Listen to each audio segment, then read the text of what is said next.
This episode of The Matt Feret Show is brought to you by the Brickhouse Agency.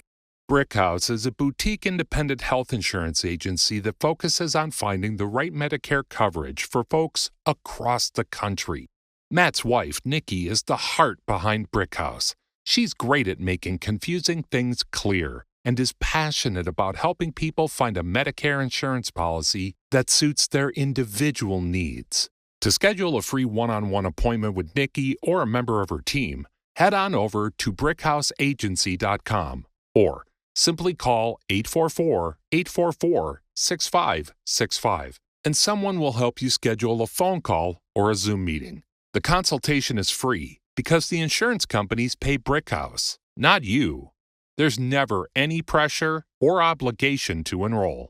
Your clearer, simpler Medicare journey is just a call or click away. BrickhouseAgency.com. Not affiliated with or endorsed by the government or federal Medicare program. Contacting Brickhouse Agency, LLC will direct you to a licensed insurance agent.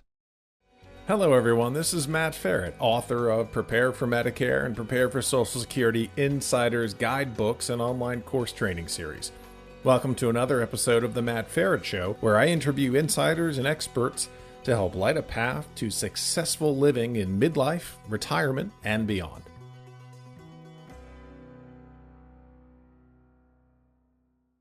Dr. Terie, welcome to the show. Yes, thank you for having me. It's a pleasure to be here. Tell everybody what you do, how long you've been doing it, and how you help people. Well, I've been a veterinarian for 37 years, and I've had the wonderful opportunity of meeting so many wonderful pet owners and their pets. And through all stages of their lives, every age group that I can see, from young children who are getting puppies in their family and their family's growing, to older individuals who really, really do count on those pets for very nice company. And I've been a nurse for 43 years. So I've done every type of nursing that there is, from pediatrics and home care that way to the geriatric patients to hospice at home. So I've seen people with their needs at every stage of their lives and how important it is for them to interact with their families and their pets. Okay. How the heck did you go to vet school and become a nurse? How did that happen? Give me that story. That's a lot of work to get to do two things that take a lot of education and training. Sure. Well, what happened was I graduated from high school when I was 16 years old, and then I taught nursery school. So I just loved teaching. I loved the children. I loved everything about it. And I started night school to be, I was a biology major to go pre-med. And then when I was out one night, I met an ambulance driver. So I decided that was a little segue that I wanted to do. So I drove an ambulance for the city of Cleveland for 3 years. And while I did that, I put myself through nursing school at Cleveland Metropolitan General Hospital. And then when I graduated, I had another crossroads. So I wanted to be a plastic reconstructive surgeon, but then one of my horses was injured and I had to go to the university. So when I did that, I saw veterinary medicine and I thought, well, this is everything. This is medicine and my animals and my horses. And it was just the world I wanted. So then I pursued that and I was accepted and I graduated and I went to college for 11 years to get all those things done. But it was worth it. The time goes by. I tell people when they're working towards their goals, I tell them that the time will go by no matter what you do with that time. So choose well, because, I've had 37 years of enjoying everything. And I still did nursing even up until 10 years ago when I'm dual licensed in Ohio and Florida. So when I came to Florida, you can get a job in nursing anywhere. And I was licensed. So I worked near the emergency room because I always did critical care and things like that as well. So I've done all of the different nursing you can. So the background really helped me just have the flexibility, and it made me a better doctor too, because human medicine is just so much advanced. I mean, advances every single day. It's amazing. Do you sleep? I sleep a little. It's funny because people ask me when I write, and I say, well, midnight's a good time, so I'm in the middle of writing two different stories right now. So, and creating more books. So it's tough. And then I have authors all over the world. So I have their work to kind of edit and put together and work with the artists on the creation of their books or editing their novels and things like that. So tell me about that then, because and we're going to get into topics, but then you also have a side gig to your side gig to. Yes. Oh my gosh! Tell me the third thing you're doing.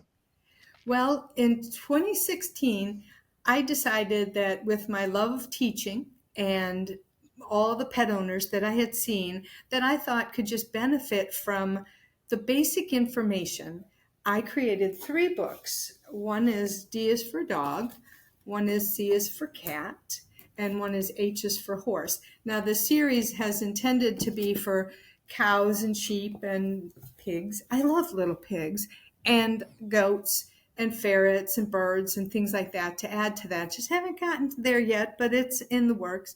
And what they are just basic take-home things for owners to just learn about taking the pets home, puppy proofing or kitty proofing the house, the different vaccines that are available, having puppies or kittens, filled with very cute little pictures so that the material isn't quite as boring for the author or for the readers. Medicine's always been my thing, so I'm very excited about all the functions of the liver and things like that. And most owners are not, but they do want the basic information, about, well, what does this test really mean when the veterinarian offers this test? So those things are covered in their senior pets, losing pets, emergencies, things like that, just so they have it as a reference. And then I also expanded. Once I did that, I expanded. And so I have over 150 children's books. So, and you were mentioning a lot of your listeners and watchers are in their senior years. And I just signed up for Medicare. It's hard to believe that this is happening to me. I mean, that's that stage that's coming, but I don't think that has to be all you do. So, I mean, I kayak and I horseback ride and I work and I create and I have everything. In fact, I created another book called The Little Book of Big Ideas. And anybody, I mean, they're meant to be for children too, but they're meant to be for anybody of any age. And I think that keeping young and having fun things to do is always great for families and everybody else. So life's not over yet, even though Medicare came to knock on my door. And so we do I have, like we said, over 100 children's books. We have Christmas books that we've created. We have several of those. We have educational books, cute things that a lot of my writers are teachers too. So they've actually taught me so many things about the world and the midnight zone and the funny animals that are out there. And it educates the little ones. I mean, everybody's got a child or a grandchild mostly in their lives, and they're all just filled with colorful pictures and information, helping the young reader read and fun things. And then for the adults, I have a lot of different novels. My one favorite novel is from Dr. Praise Matamavi in Mississippi, and she created the book Passion and Purpose, Black Female Surgeons. And it's a collection of 75 stories of Black women who became surgeons. And my one favorite doctor in here is a woman who worked at St. Jude, and she would stand at the surgery table and take little teeny tiny tumors from the chest and abdomen of children. And there were hundreds of them, and she would take them all out. And then she would put in heated chemotherapy. And she increased the survival rate of those children from 16% to over 60%. And just Wow. amazing women who achieve, and they use their achievements for good for others. And one of my authors is 100 years old, and I do not have her book here with me today, but she is from Brooklyn, New York, and she was an educator and became a lawyer, and she's an entrepreneur. She has businesses where she has rental properties, and one property she sold in New York for $6 million. And she Oh my has gosh. retired to Florida, and she's cute. She has a little bit of a hearing issue, but other than that, she's wonderfully active and doing things. So So I she think, retired finally at age 100. but I don't think she's retired. I think she's still going strong, and she's writing Do you, books, and she's having some fun doing it and still educating. so you're a vet, you're a nurse, you're a business owner, also around the education and book writing piece. You must have doppelgangers. You must have 3 or 4 people, carbon copies of you running around doing this. Are you doing this all yourself? Yes, yes, I am. But That's it's wonderful. I mean, I love hearing it. That's awesome. Wow, what a full and fulfilling life. By the way, if you ever need help with writing that Feret book, I know a guy that might be able to help. cool. Yes, always It's a bad interested. Very it's a much. bad joke. It's a bad joke. My name Oh, isn't even spelled the right way, but yeah. Oh, pronounced that yeah, way. that's your name. Yeah, there it is. Yeah. Um, let's do pets, and then we'll bring in nursing because, again, as you said earlier, you've got a deep background in both, and you've taken a lot of time out of your life to make other lives better. Not only human lives, but our animal friends. And let's talk about the intersection of both. Actually, all three, really, Okay. because you've written books about it. Yes. When I was looking at a survey or a study that came out a couple of years ago. It was from the National Institutes of Health, and it surveyed pet owners, a little over 2,000 of them, and it said that, among other things, that when people get older and they become a little bit more socially isolated due to whatever, right? If it was COVID a couple of years back, or if it is just people around them, friends dying or moving, or their kids moving away, talking about social support and loneliness, is that there are emerging themes around the pros of having pets and then some cons of having pets. And I have to imagine during, as people age and those things happen, life happens, that there are many positives that come out in terms of having pets. As the study notes, time together, life purpose, meaning, love, support, stress release. But then there are also some cons that they noted around, financial concerns, difficulty meeting the pet's needs, the death of the pet. Talk to me about humans and adults that have pets at that kind of stage or those stages of life, and what that can mean and what you've seen in terms of not only pet ownership, but the impact to their lives. Older individuals a lot of times live alone, and so that pet is so much company to them as well, and they they just do everything with them. And we don't encourage people food being given to the pets, but sometimes that's what they do as well. I'm not the food police there, but I do know that they do have times when they share even meals with their pets, and so they do everything. And I lived in a mobile home, an older age mobile home for a while as well too. And a lot of folks there had pets that they just love. And they're the company. And like I said, pets take a special place in our hearts, and they're not always animals to us. They're just like little people in furry bodies. And a lot of them have very cute personalities, and they do sweet things. I know I had a little dog named Jack, and he was so cute. He loved his dad.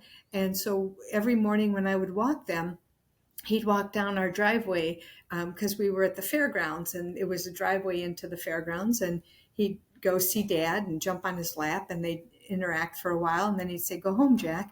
And Jack would just trot home and come back to the house, and I'd put him back in the house. So the dogs kind of get used to us, and people, even if you're not a trainer, the dogs get used to us, and they are trained to our life, and we're trained to them as our pets as well. What kind of pet is a good pet to have? I mean, cats, dogs, right? Those are the normal ones. But are there any other pets for people that are, getting a little older? Maybe the kids are out of the house and they're thinking of moving. Any types of pets or breeds of dogs or cats that are a little, I guess, more in tune with older adults that you've seen that would be interesting to consider?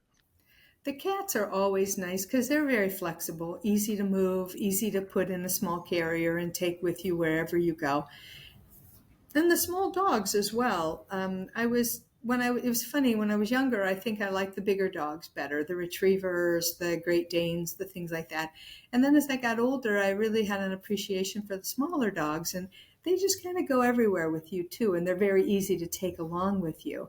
And so it depends, and they live longer as well. So usually, and that's really important to owners, I think, because I think as we're going along in life, we're just enjoying them every day and we're having fun and doing things, and they're part of our lives and our daily routine.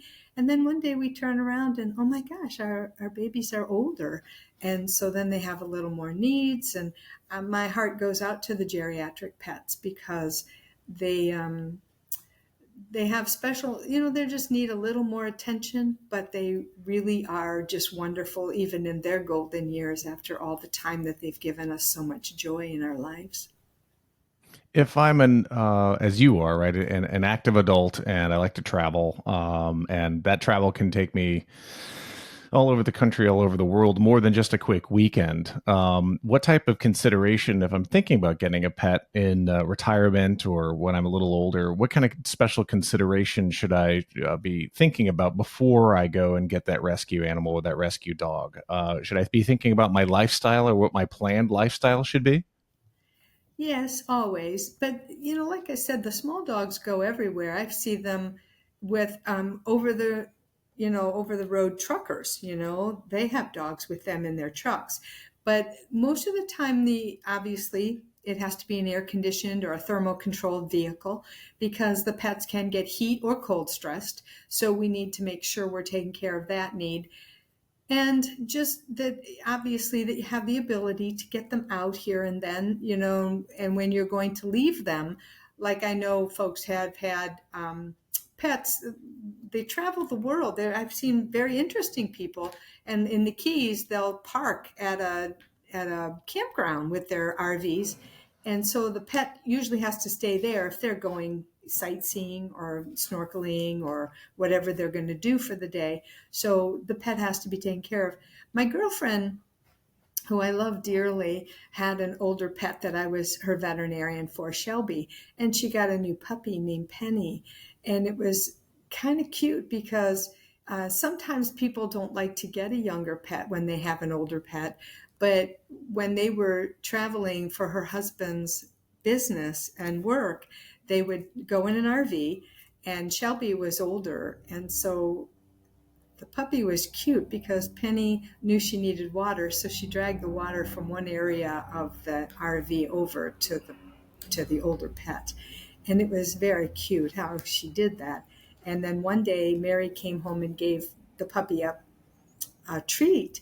And then the puppy ran away, and then she came back like begging for another treat. And Mary says, no, this is for Shelby.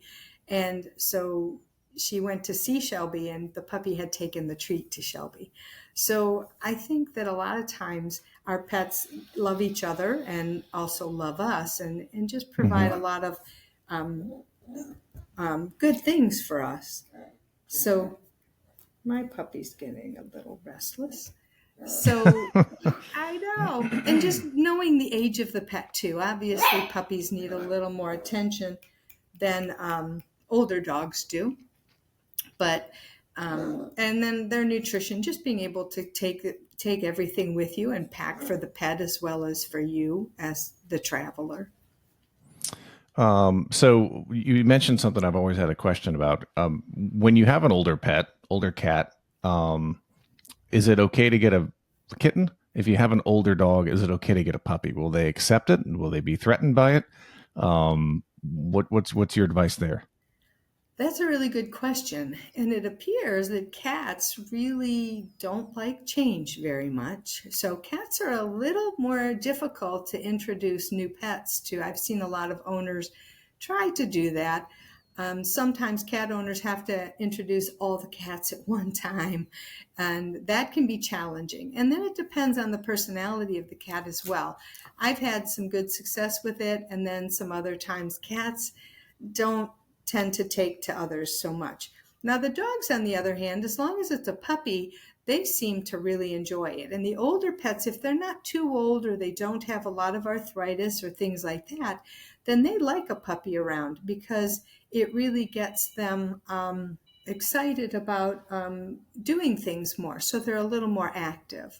I want to talk more about your experience as a vet.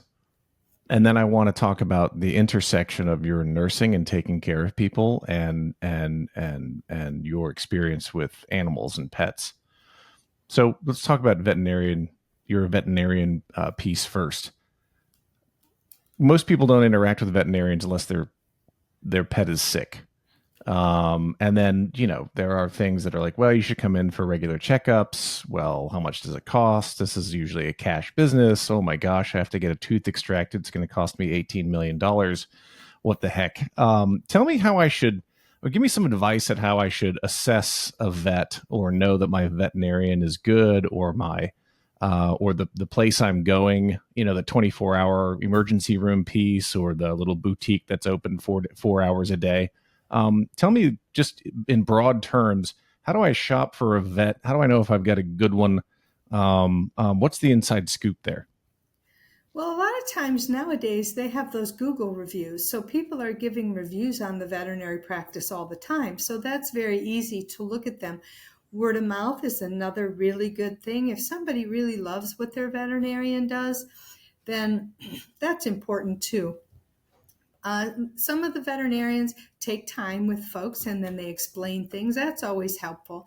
You're right. When they're quoting $800 to $1,200 for a dental cleaning, it makes it very difficult for owners to consider doing that. There are some programs that people avail themselves to, like that have packages where they pay a monthly fee and then they have services that they can avail themselves to. Those are helpful.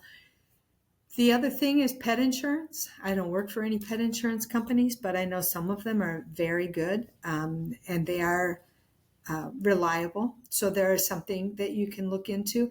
And yes, I think that pet care has escalated. The money part of that has escalated tremendously. And sometimes even just basic care is a consideration, because heartworm, flea, and tick medication in Florida can cost $36 a month alone, just for that particular thing.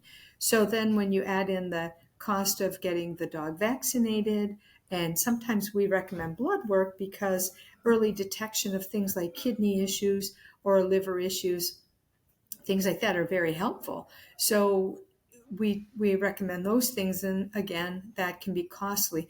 But sometimes if you have insurance, they will pay for some of those things, and it's helpful. It's kind of like looking at it, and then when an accident happens, or if your puppy swallows something, to be honest with you, the puppy that I just acquired is darling. But as a veterinarian, I just thought the underweightness of the puppy may be due to just being kind of ousted when it came to feeding time. So if I just brought him home and got him fed, then we would be okay and on the right track. Well, there's some part of me that still thinks that perhaps he has a birth defect where some of the blood vessels are shunting improperly in the liver. And that surgery alone was $10,000 10 years ago. Oh. Yeah. So he said 10 years ago, so now it's 20. Probably not, but closer. I have not quoted it. So needless to say, I'm right there with every owner, because the pennies only stretch a certain amount every month, every year. And yes, there are owners that love their dogs and they will do that. Some owners say they're retired and they have children at the moment, so the cost is never a concern for them. But cost is a concern for a lot of folks on a limited budget. So there are ways, I think, the owners develop a relationship with veterinarians. I think sometimes even more than our human doctors. Although, as a nurse, I always knew my doctor, so we always had a friendship as well as them being my doctor. And but the veterinarian, it's a real special relationship too, because the veterinarian loves the pet, and that's always nice for the owner. It's like somebody loves my children, so I love them. You know what I mean?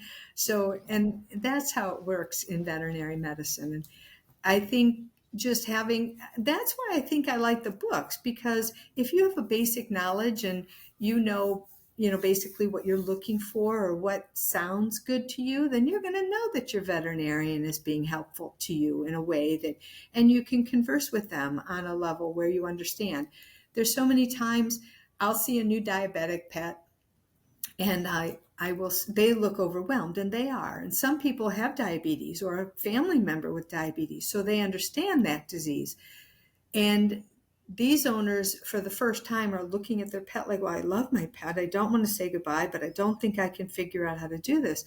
I assure them that when it's all said and done, we're going to walk through them with all the instruction every day. We're going to teach them everything. And they're going to be experts in diabetes before it's all over. And they are. And so there's a way to kind of make people feel at ease. I had one horse owner, and she told the veterinarian, I don't think I can give those injections to my horse. And he said, you can do it.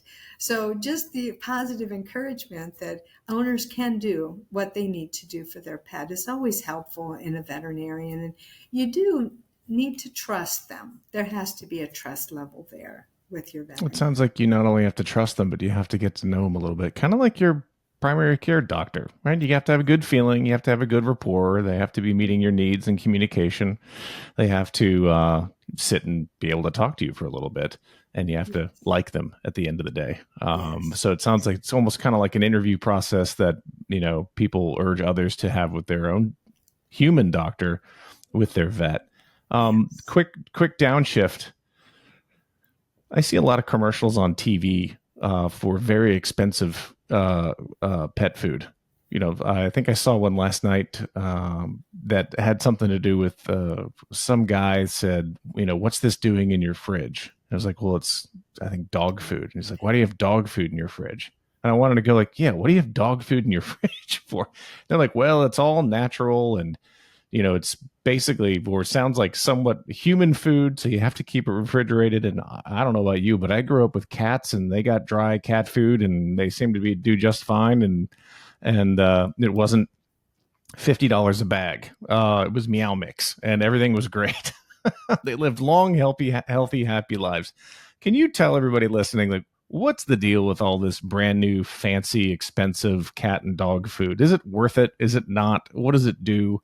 What's your take on all of that? Yeah, I tread lightly when I tread in those waters, because you're right. I'm with you. I've always fed kibble. I've always fed, some big name brands, but some name brands. And then they come out with designer pet foods, and so you feel guilty if you're not spending, remortgaging your house to buy some of the food. And, right. It's funny because when you get a diabetic pet, or you have a pet with urinary issues or something like that, or digestive issues, that food is very expensive. And sometimes we do need to tailor the diets to special needs. But I recently was on a podcast that asked me about the rumor that dry kibble in dogs caused cancer. And I thought, wow, this is really a big topic. And it's out there that they feel the way they process the food is carcinogenic. But I thought, I don't know. So I know for myself, I eat a lot of organic food, and it's very expensive. But I think that every pet owner, and you're right, when I ask them what they're feeding, and they tell me they're feeding Meow Mix, or they're feeding Pedigree, or they're feeding Purina Purina's been feeding dogs and cats for ages and ages, and I've grown pets up on that. I have not seen any increase in percentage clinically of cancer in pets that were fed foods. So it's not like I see 2 or 3-year-olds getting cancer and they fed a kibble that was, quote, known for causing cancer. And so I understood. So you don't see anything out there that's like, well, a dog is, let's just say a golden retriever has a life expectancy of 12 years. But if you feed them $50 of serving food, it will go to 15. Is that what you're saying? You don't really see evidence of that in your practice? No, not at all. And the other thing is people will come in and tell me, so the kitties that have the vomiting issue, very common because they groom themselves and they swallow that hair and then it becomes irritating and they can vomit from that. So a $10 tube of Catlax or Laxatone or some type of hairball product is a lot cheaper than an ultrasound, x-rays, blood work, this full workup for vomiting, because the list for vomiting causes is a mile long. So I kind of try to start conservatively and then I build when I'm trying to sort out what's happening with a pet. And they'll say to me, but I'm feeding the food for hairballs. So then it puts me in a tough situation because I have to say, do you know there's no law that says that the pet food individuals have to tell us the truth? Did you know that? They can market, I guess, whichever way they want to.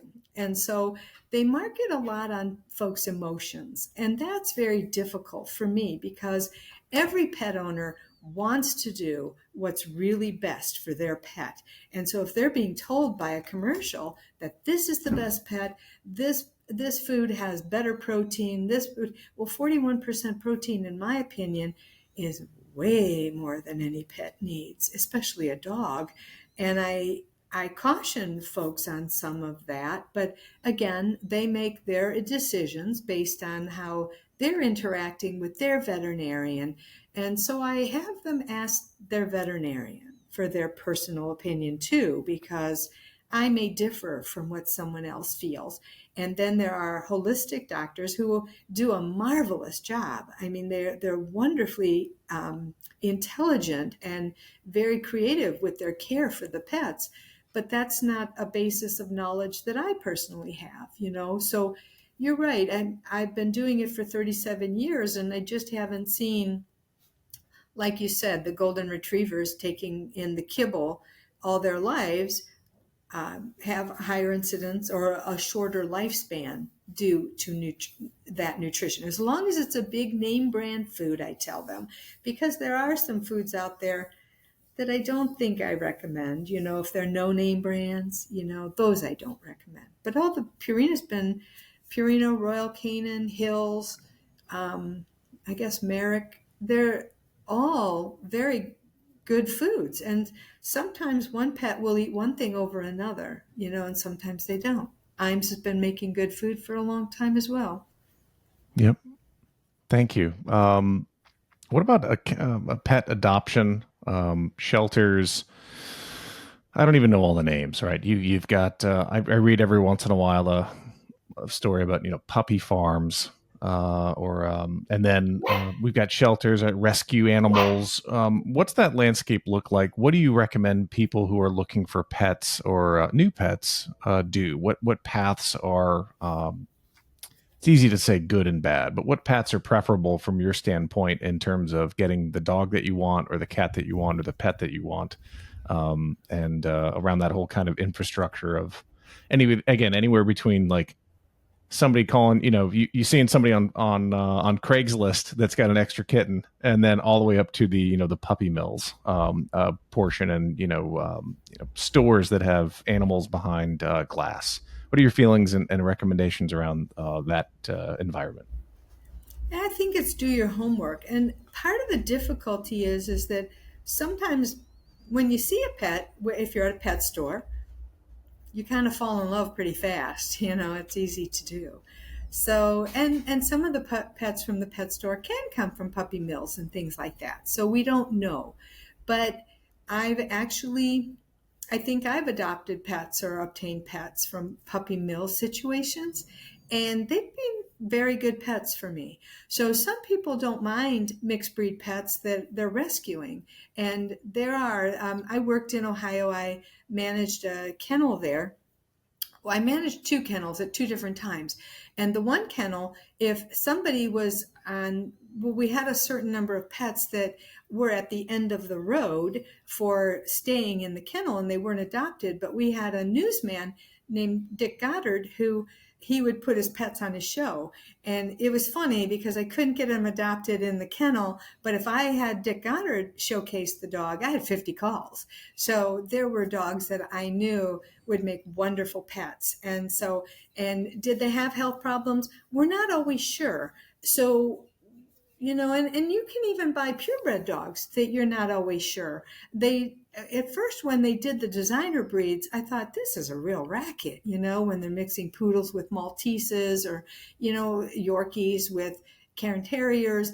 But I think what it did was it kind of took out the genetic things that were happening with the purebred dogs that were not so positive, So I don't see all those congenital, the heart problems, the eye problems, the sometimes allergy problems. Sometimes it doesn't make any difference. I still see a lot of allergy situations. But I think that mixing the breeds up helped with that. So there are folks that really have their heart set on a certain breed of dogs. They've always had Springer Spaniels. That's what they would like to continue having. And then there are folks that love going to the shelter and knowing that they made a difference in a pet's life, and they did. And so the rescues are out there. They're rescuing puppies from all over the place. And yes, they have some issues. When you first get them, we have to worry about internal parasites. We have to worry about nutritional things, sometimes a little skin scurf, things like that. But once they get into their own home and they're taken such good care of by their owners, most of those things take care of themselves, and they're good to go after that. I'm going to move into the kind of intersection of two of your three professions, right? The veterinarian piece, then the human piece. You've been a nurse for a very long time as well. How important, and what have you observed as a nurse, how important is having pets around you when you get older or when you're ill? What impact have you seen have pets had on the lives of humans that you've dealt with as a nurse? Well, they give them purpose as well. I think as we age, we think we don't have a purpose in life. The younger people are doing everything. The younger people are chosen.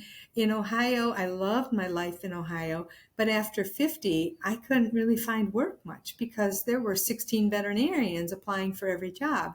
And when I came to Florida, it's booming. They don't even have enough veterinarians. So the opportunities were much better for me, but it was really difficult to feel like, now what do I do? What do I have to look forward to? And those pets, they give folks purpose. They give them happy moments. They can walk with them. They can go out and do things. It's kind of lonely to go out and walk in the park by yourself sometimes. But when you have your little dog with you, I see lots of people that I think are single folks too, and older folks. Like I said, when I lived in the mobile home, the 55 and older mobile park, I saw everybody walking their dogs every morning, every afternoon, every evening. They, you can hear them talking to them, giving them treats, things like that. And when you visit them, that pet really is a part of their life and a part of their family. So they're making them happy. And, when other folks and family are busy and they don't spend as much time with their older family members, that pet is always there, and that pet's always going to greet them at the door and make them feel like the most special person in the world, because that human animal bond isn't only with the human, it's with that pet too. The pets become very, very, very attached to people, and the people mean as much to the pet as the pet means to the folks who own them. And earlier on in the show, you said you've definitely spent time with older patients. The medical term is geriatric patients, people with not only physical challenges, but mental challenges, right? Dementia and all sorts of things like that. What impact do pets, or what have you seen that pets have on folks in an area that they've got to be under near constant supervision or care? Well, the pets still matter to them. And it's funny you ask that because one of my very, very dear friends is struggling with dementia. There was a while when she would call me, she knew my name. And now when she calls me, she's trying to let me think she's remembering me, but I can tell that she doesn't know who I am. Even when she sees a picture of me, she doesn't know who I am. But she knows her dog, and she knows that dog every time her husband brings that dog to see her. And so it's very sweet. It's like I don't feel like, well, I take second fiddle to the dog, but that dog just has meant so much to her and just been such a part of her life. And they've interacted together. She's been the caretaker for that pet for all these years. It's been, I think that dog must be 15 years old now. And so still going strong, and Mary still has a big place in her heart for that dog as well as that dog for her. If I'm looking after mom or dad, or I'm a caretaker, and mom or dad or both, or getting a little up there in terms of their health, not necessarily their age, maybe having some mobility issues, maybe having some dementia issues in terms of taking care of the pet or interacting with the pet. Like you said, dogs need walking, right? Cats need, oh my gosh, near constant attention. If I'm in a position where I'm looking after mom or dad or whatever, a loved one, are there appropriate times to figure out whether or not it's right to have an animal in the house or there or not? I mean, is it what should I be thinking around that? If we all hate thinking about this, but at some point, right, maybe you shouldn't be driving. And that's a very difficult conversation to have. I would imagine it's a very difficult conversation along the same lines of, hey, you know what? I don't know if you're able to take care of Fido anymore. What's your experience and your advice around that topic? Well, I can see where some folks feel that the owner really doesn't have the ability to care for the pet any longer, or the pet can become a safety issue because, like you said, some Right. pets will either pull you down if they're big. I know these elderly women, sometimes they come in with a Rottweiler, and I think it's not that it's not a beautiful dog, but maybe not the best dog for you. And I remember one time I was at this one clinic, and there was an elderly gentleman, and he had this Labrador, and retrievers are near and dear to my heart, but this was one wild child. And when I took the dog, I said, I'll take the dog out of the car for you. So I took the dog out of the car, and it dragged me across. And in fact, I had almost pulled me down. And I thought, what were you going to do? And he was more elder than I am, obviously. And I thought, this dog was dangerous for this man. Do you know what I mean? But he loved it. So we hooked him up with a trainer because he just absolutely refused to admit that that dog was more dog than he could handle. And that's not true with the Yorkie, though, because the Yorkies are so little. But we don't want them to trip over things. When I did elderly home assessments, I always made sure that falling is a big risk for elderly people. Yeah, it is. So we take up carpeting. We have well-lit areas, things like that. But you don't want a pet sitting there in the middle of the way and they don't see it, or they trip over it, or goodness forbid, fall on the pet.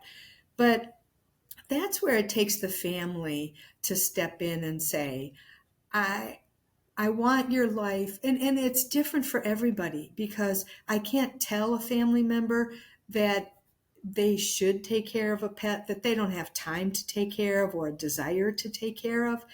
But sometimes I think I wish that I could impress upon them how important that relationship is with that pet to that elderly person. And like my mom, she has one of my dogs and two of her own, and the other dogs we've lost, but she has like 8 or 9 cats. And so my goal is that they're not friendly cats, they're feral cats that she wanted to have a safe place to be. Some of them are very friendly, but most of them aren't. So they're not, cuddly pets. And it's a burden sometimes to feel like I have to take care of these cats. but I know they're important to her. And there's enough mentation there that she knows they're here and they're special to her and they're important to her. So I go out of my way to make sure that I've taken care of everything I can for her, whether it's litter boxes or feeding or getting the food. The bags are heavy for her to carry from the grocery store. So yes, I have to take more time out of my busy day. And I find that time. Midnight used to be a great time when Walmart was open 24 hours a day. But, I do it at lunchtime. I do that, or I shop before I go to work and things like that. But I know that there does come a time when people, and when the pet has come to the age where we can no longer take care of it, and its quality of life is there, then that decision is different. We do, I've seen the heartbreaking moments of when we have to say goodbye to every pet. And then sometimes folks just don't get another pet depending on their living situation. But I think then it's time to interact with that older person. And that becomes very challenging because, I'll play like my dad. I took care of my dad for the last 2 years of his life. And we did a lot of television things together. We watched different movies together. I would take him places with me. We'd go for a ride. We'd play some games at home, whether it was cards or Yahtzee or things like that. So it's they need older folks need to feel like somebody still loves them. It's easy for the Right. pet because the pet's always going to show them how much they love them. So Right. if you can take care of that pet and keep them safe with their owners, I think that's a very nice thing to do for someone aging and an aging pet. And they do. The aging pet has more needs. Sometimes they have more dietary issues. Sometimes they have more housebreaking issues, and time out and some arthritic issues where they need some medication for that. So it's always different, depending on where we're going with things. Thank you. Is there a magic number of pets you should or should not have per person?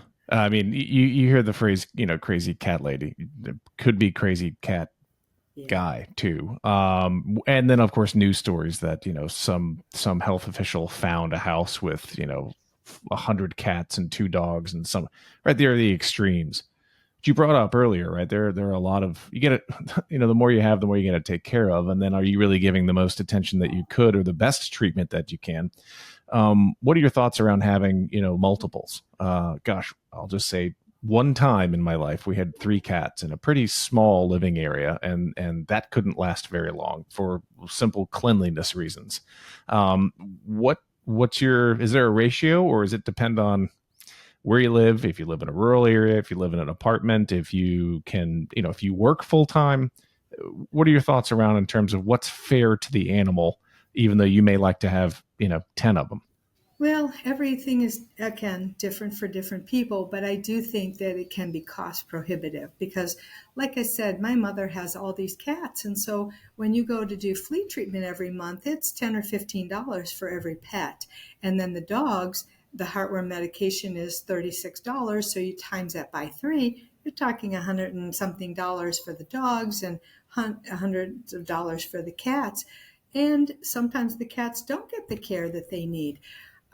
When I was in Ohio, I had 17 horses, 11 dogs, 9 cats, about 30 chickens, and 9 ducks, and a goat. Did I get So them you had a all? farm, basically. Yeah, and I had 30 acres. So I could, I had a half-mile track on the farm, so the dogs and I could go on a, walk around the track, and I bred animals. But there came a moment when my life was really overwhelming, and so I had to rehome so I sold the horses. Slowly but surely I sold the horses. I had a breeding business, so I bred standard bred racing horses, harness horses, and raced them and trained them up from babies. So I had a great life. And then the dogs needed somebody who could spend the time with them, and that I wasn't spending with them. The cats were a little easier because they take care of themselves a lot of the time. And the chickens, I only started with 2 chickens. They were so cute. They were little banny chickens and they were adorable, but they multiply, you know, 1 plus 1 does not equal 2 in the chicken world. It turned into many. So I had farms. One of my friends had a children and they loved the babies. So I could farm them out to her. And the ducks I lost a little at a time. But you're right, it depends on how much time you have and how much income you have, because depending on where you are, like Florida is the hotbed for fleas and sometimes ticks. So if you don't treat those pets, then that I think is a little unfair to them, and even heartworms down here. In Ohio, it wasn't quite as difficult because I was isolated on the farm, so the cost was a little different. But dog food costs money, you know, and vaccines are expensive. Being a veterinarian helps me with those costs, but everyone's not a veterinarian, so they have to pay for those services.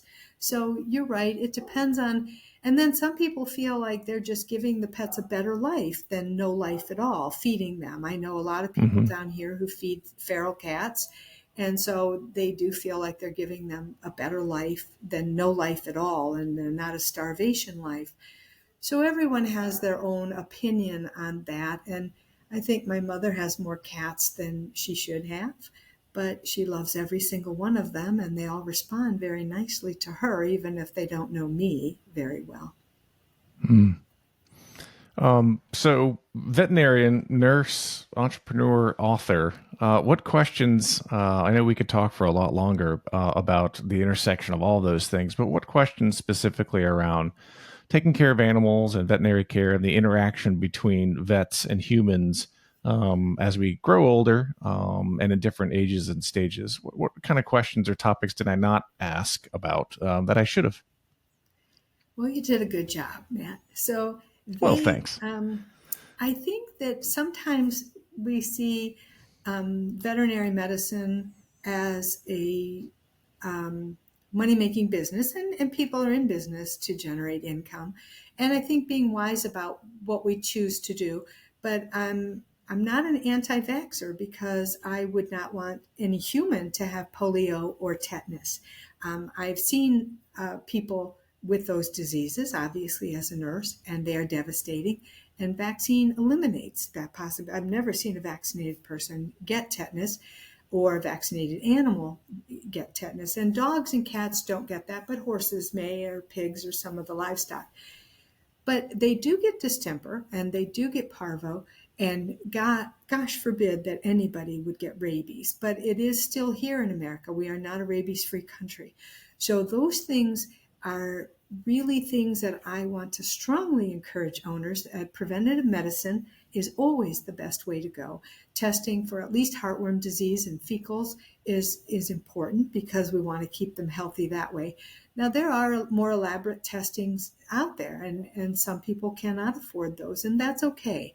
But there are basic things, and dental care is, like I said, it has gotten pretty cost prohibitive for a lot of people to do dental care.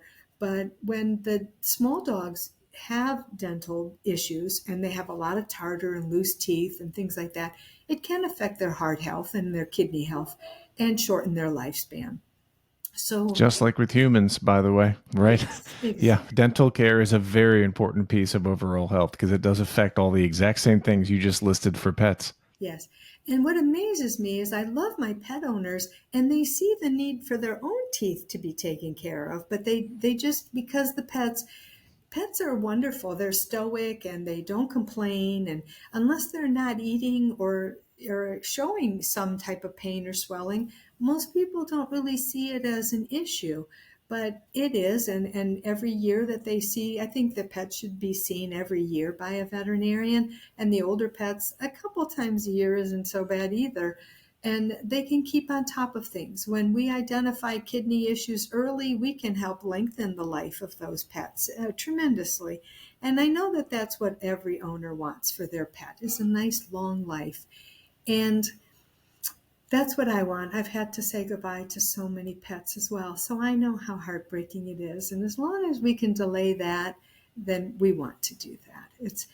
Funny, I looked at a Marmaduke cartoon one time, cutest little cartoon, and Marm's little boy looks at the whole neighborhood of dogs, and Marm's standing there, and he goes, "That's why they call them veterinarians," you know. So we do want the pets to be better and live long lives. Dr. Terie, thanks so much for being on the show. Thank you. It's been a pleasure. Thanks for having me.